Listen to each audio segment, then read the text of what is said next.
How to install diamond blade to wall chaser machine. Release the screw of cover.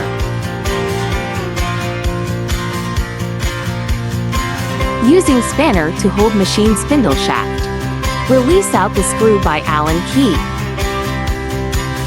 Take out all of the washer. Ensure rubber washer at the bottom. Put the O-ring inside at first. Put diamond blade inside and match with O-ring. Put in the washer. Repeat, put in O-ring and diamond blade after washer until complete. Install all diamond blade. Ensure the washer on top. According to the sequence put in. Wheel retainer, small washer, spring washer and screw. Lock tie the screw to complete last step. Close the cover and lock tight it.